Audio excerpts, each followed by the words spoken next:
सुनसरी बहुदेशी कृषि फार्ममा यो माछा खाने यो प्रजाति यो चारालाई हामी समातेका छौं र यसको मुख्य समस्या भनेको यो मुखमा यसको जालो यहाँ अड्किएको छ र यसलाई हामी जालो यो खोल्ने प्रयास हामी गर्दैछौं। यो कसरी यो बल्झेर उड्न नसकेको अवस्था र यसलाई हामी उद्धार गर्ने प्रयत्न गर्दैछौं।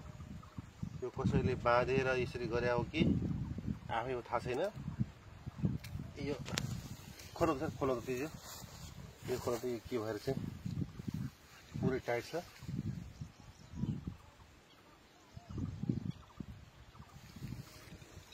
यो भोकले कति दिनदेखि यो समस्या यसको उसमा छ नि सर, यो काँडा जस्तो छ कि यो हँसियाको धार जस्तै छ।